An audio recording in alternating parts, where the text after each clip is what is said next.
Hello and welcome to another pilot podcast. My name is Chris. Tonight I'm going to be your host. I'm a second year chaos pilot, and sitting across me is LINEA from Team 20, just like me. Happens to be my classmate. And what we're going to be talking about tonight is about her journey in Portugal in a van. So, welcome, LINEA. Thank you. Can you tell us a little bit about yourself? Yes, my name is LINEA. I'm a chaos pilot student. I am currently on my second year, and I'm Team 28. And I just finished my fourth semester, which I chose to do in Portugal. Mm-hmm. And to challenge myself even more, I chose to live in a van. And besides that, I have my own company called Guest. And I also do a little content creation on the side on my Instagram.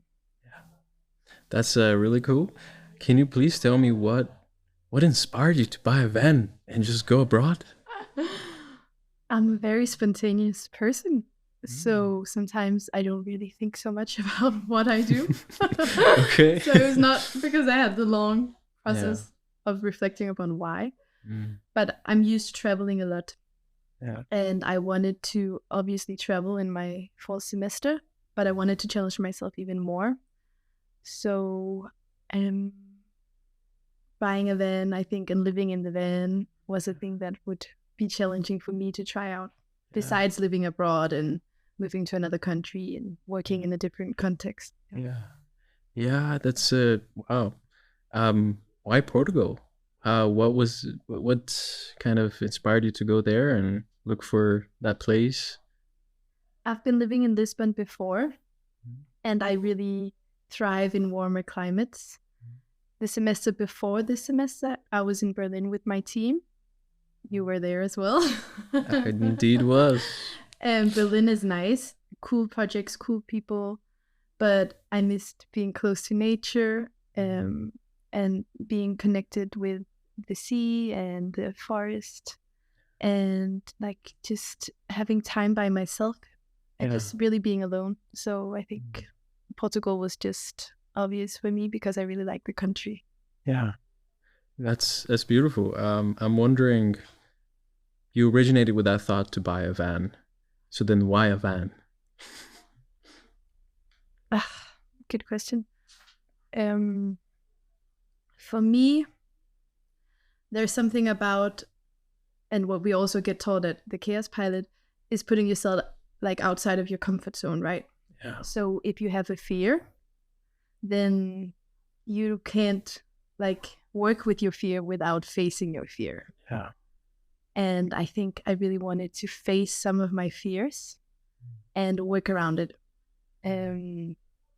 Not that it was a fear to live in a van, but I am a very social person, and I kind of wanted to try and be completely by myself and live life on my own terms and kind of figure out when things doesn't go the way planned, like it's planned to go, then how can I be in charge of everything by myself?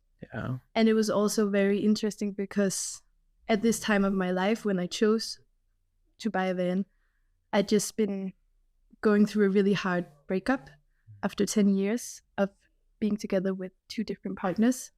So I had never tried to be by myself, and I could feel that it was really like, it was a fear for me to be completely by myself. Yeah. And that's why I chose to put myself in that situation and work with it. And it was, it was horrible. There were so many times in the beginning that was really challenging for me, but like, it certainly takes a lot of courage to make that step. Yeah. And I'm wondering, like, it is very inspiring how you decided to make it maybe spontaneously. Nonetheless, it's a very a large step to also do for your routine life.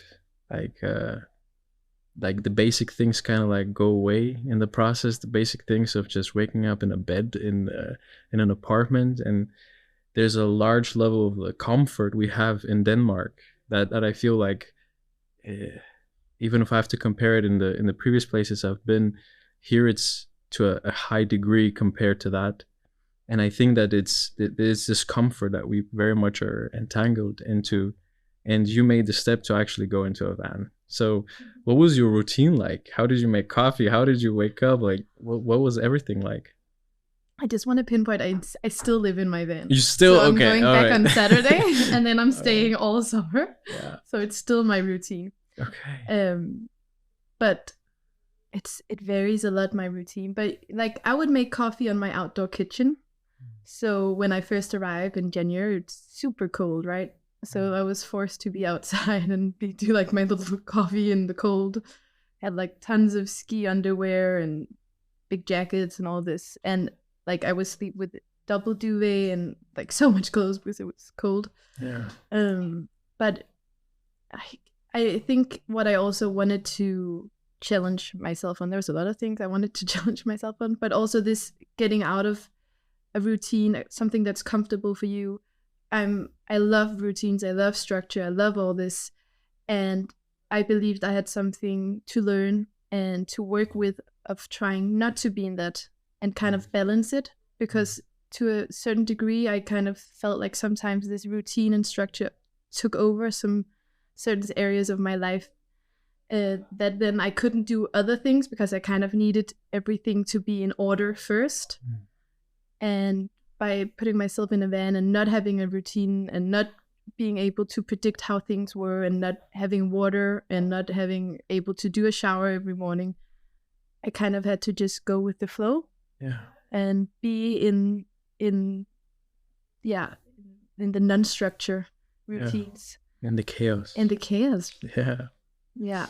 So, and it's so chaotic. Like, yeah. Oh my God, some of the times I've had in the van where I just come out and have wear the same clothes for 2 days and haven't brushed my hair, but I haven't been more happy.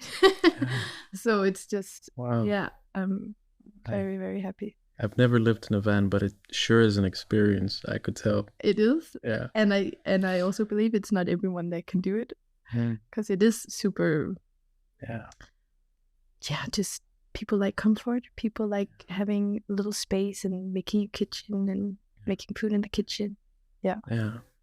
So going into Portugal, and I believe you also had like this project in the back of your mind, and the project that we have, the placement project that helps us find our sense of direction.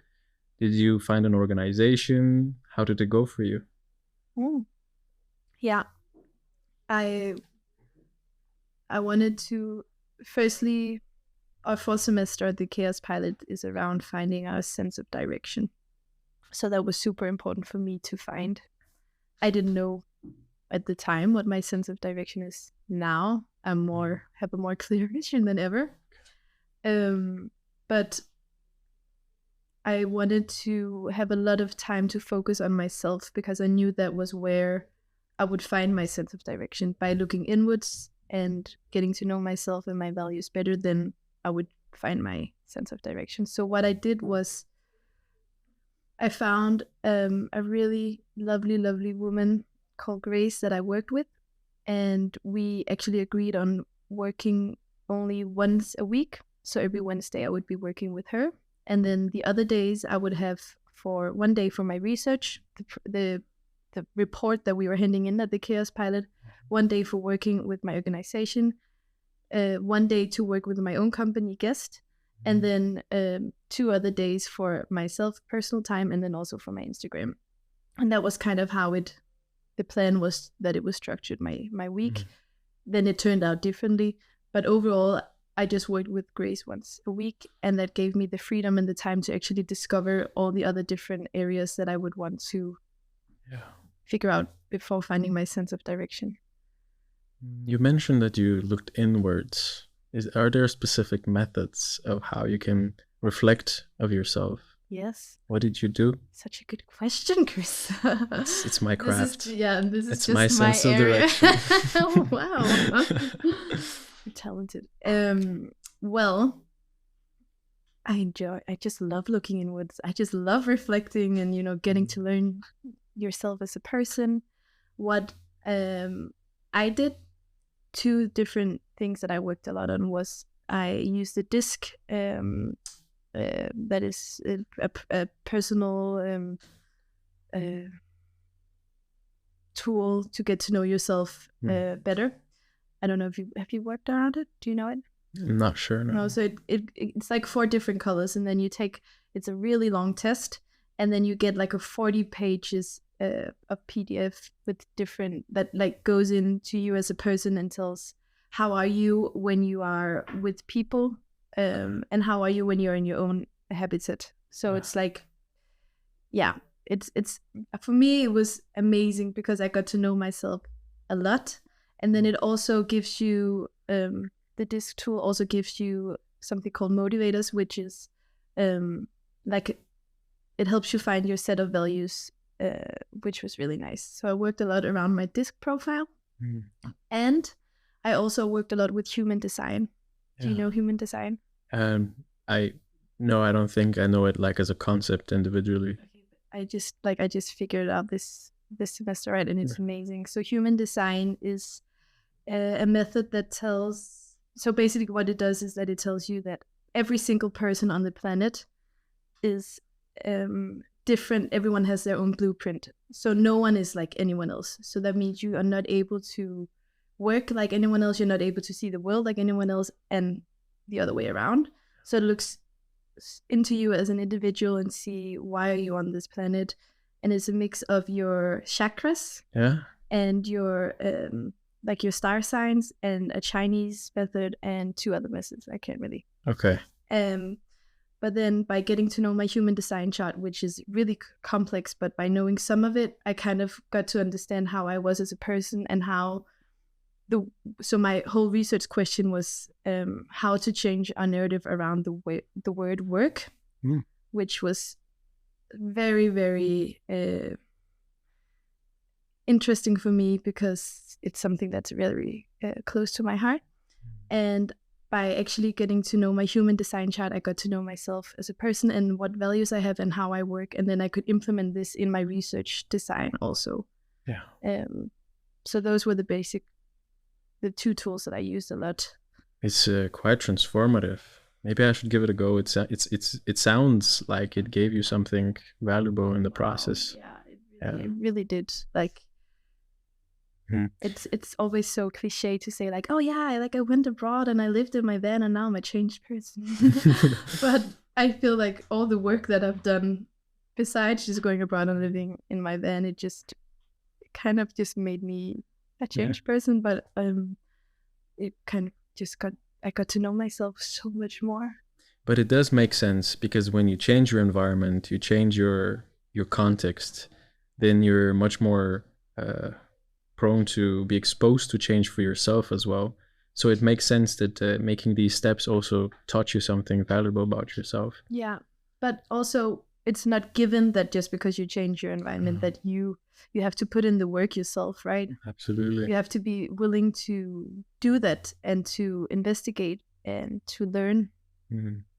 I think that's very correct, and I think that's what KAOSPILOT does great because it kind of asks you these questions along the way, and it puts you with people who will ask you as well. Yeah, and it creates the space to do it. Yeah. Not every education does this. Like zero education does that. KAOSPILOT give you the room and the tools to go around and feel and sense and ask questions and like the time to do it. And I think that's beautiful because I never ever in my life felt like I actually had the time to get to know myself. Yeah. I would, like, looking back at my life, I don't know what period would have been perfect for me to get to know myself. Yeah. And now I'm studying and I also get to know myself. Wow, what a gift. We pitched the school pretty well now. No, but actually, yeah. It's not, I actually mean it. No, I mean, I relate. Yeah. I relate. Yeah. 100%.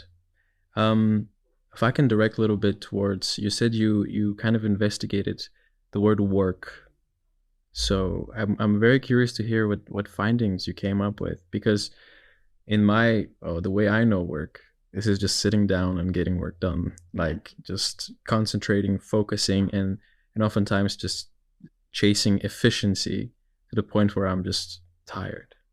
And I was wondering, maybe you found something else, and I just wanted to hear. Yeah, I think it's changing your narrative around work is a process, and it's not something you do overnight. But what I found out is that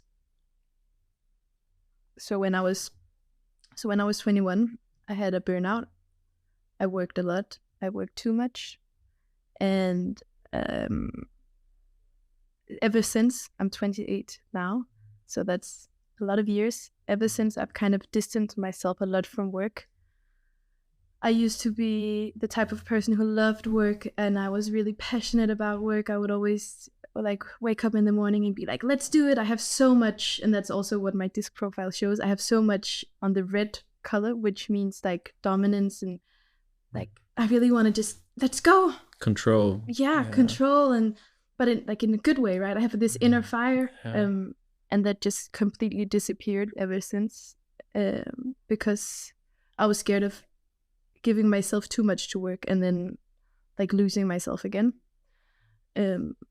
And so what I that's why I really wanted to work with the word work, because I couldn't go back to the way that I saw it, or I can't work, like you say, from 9 to 5 every day to sit in front of a computer.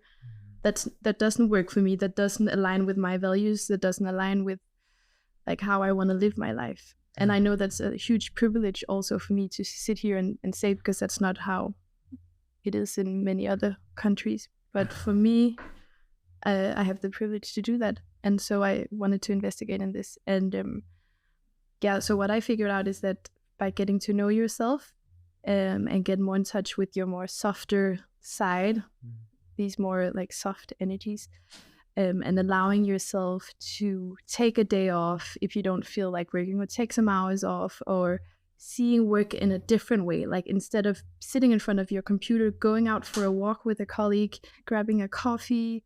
Like even in Portugal, I went out for a surf with Grace, the lady I was working with. And even when we sat on the waves, like even between sets, we were talking about events, we were talking about community building. Like that's a whole new narrative around work that I didn't even know existed. But like the outcome was just that I was so more productive working this way. And I also had a huge honor to work with a previous chaos pilot around leadership with my cyclists as a woman. And that helped me a lot also to kind of know when are the days where I'm more productive and not in my cyclist, which seasons should I be more relaxed and look more inwards, reflect more, and which seasons are the ones that I can go and work and where I'm more productive. Yeah, so those were some other findings. Can you share them, or do you feel comfortable sharing a little bit about that? Because that feels kind of interesting. I think a lot of people might benefit from learning about this. I mean, I could like giving an example. Yeah, that would be great. Okay, well, an example could be I had some meetings one day, and that was in my cyclist and my winter period, and winter season. And usually when you're in your winter season, you're very much, you need to just be with yourself and be with your emotions, and maybe you're not that social. You don't want to like go out and do a lot of stuff. You kind of just want to relax. And I had 2 or 3 meetings that day, and I was not feeling it.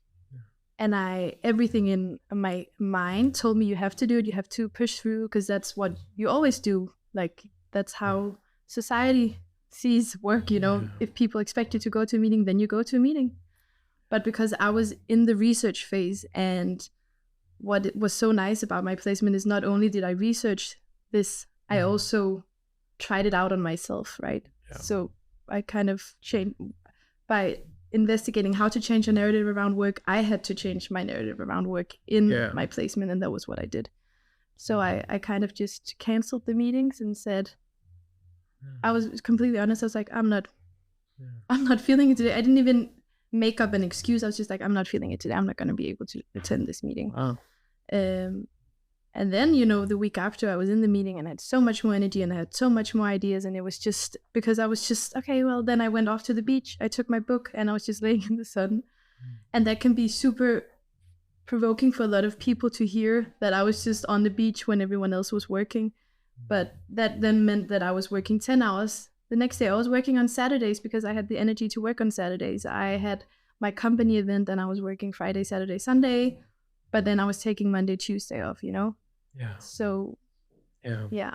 It does bring some insight of it being more sustainable for yourself, the mind and the soul, and maybe seeing yourself as an entire unit instead of just doing maybe like how I do, because I'm very much maybe a workaholic when it comes to just getting things done, but I think I also forget sometimes to just step back and think about my mental health, think about how I'm feeling in this moment, and perhaps that there's something like that I'm just procrastinating to open up to in that process, because I just want to replace it with productivity and so on. But I think it's very very interesting, and I'm quite inspired by your story as well. I hope I can inspire you and you can kind of maybe reflect a little bit upon it, because it's not always good for you to just, you know, keep pushing work when you don't feel like it, right? Yeah. No, I agree. Because then in the end, you're just gonna break it. Yeah. I've had a bunch of burnouts myself, so I know the consequences of this. So going back a little bit about Portugal and that woman Grace, as you mentioned, what did you work on? What happened there? So the field I was placing myself in was female entrepreneurship. So within female entrepreneurship, I was working with how to change a narrative around work as a female entrepreneur. Grace's company was called the Soulpreneurs Collective. It is a company in Ericeira, Portugal, where I was living, that host workshops for female entrepreneurs, and that helps female entrepreneurs to connect, grow, share and inspire, share struggles and celebrations and all of this. So my role with Grace was to co-create events and to also help her grow the company more sustainable. And actually we did that, but we did so much more, which just is even more wonderful when you look at my research question of how we were working. And then we kind of also did more. So we did also, we started a new concept called Connections in the Sun, which is a retreat day that we held, and that's going to be held during the summer as well. And we have a retreat coming in the fall in Portugal, which is a whole day of a bunch of different cool workshops that are being held, a beautiful lunch that Guest, my own company, is hosting in the middle of the retreat day, and then like a nice reflection checkout sharing circle at the end. So we started this concept, and we did a good business model canvas on that. And then also I started another company besides my other company, that is kind of where I can have Connections in the Sun, like a pillar under that. Because as I already told you, I like structure. I like, you know. Yeah.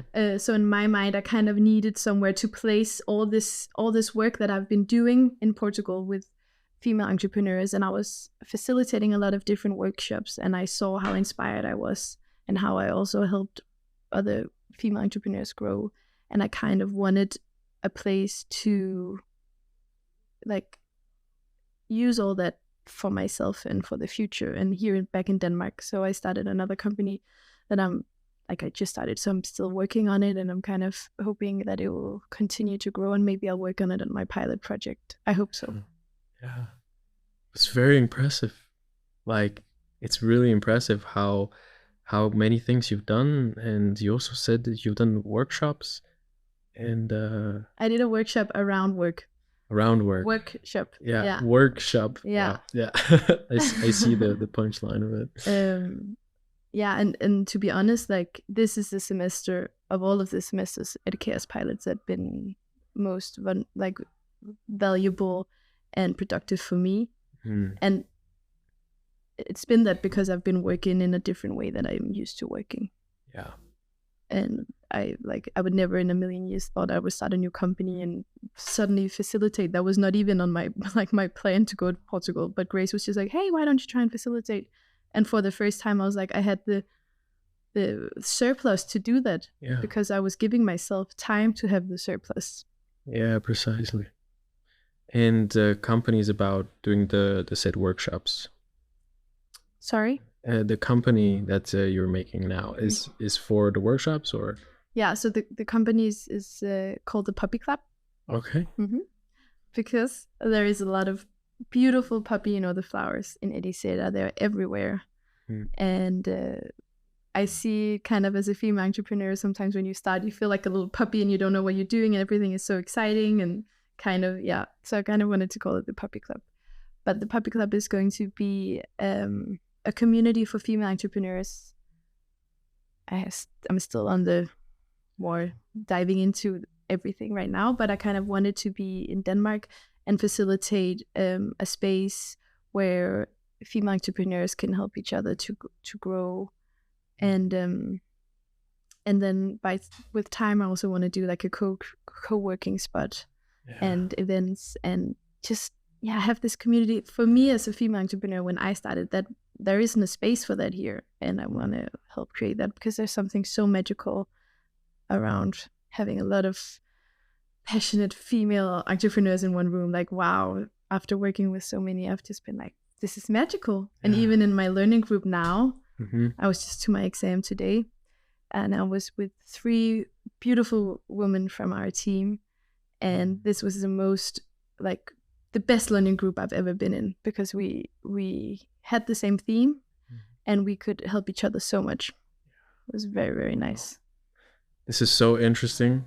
We do have to wrap up, but I must say that this is I wish we could have that conversation much longer. I'm sorry, I feel like I've talked so much. No. It's been great. I do have one maybe very difficult, deep question. Oh God. Are you ready? Let's go. What was your go-to playlist in the van? What was the song you played? The one song. Oh, God.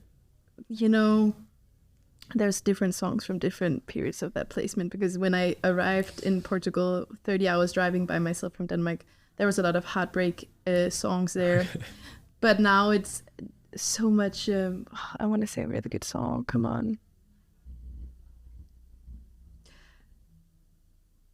It's a difficult question. It's a difficult question. I kind of 50 Cent window shopper. Okay. And then I have my sunglasses, and then I just go to Portugal. Yeah, you just bang through. I love that.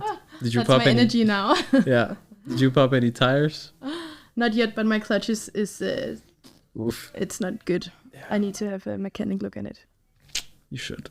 It's important. That's your new house. Yeah, I know. But thank you very much for being on this podcast episode. Thank you very much for listening to this episode with LINEA from Team 28, where we discussed her trip to Portugal and her project Meanwhile. It's been a pleasure, and stay tuned for the next episodes with alumni, students, and staff of KP.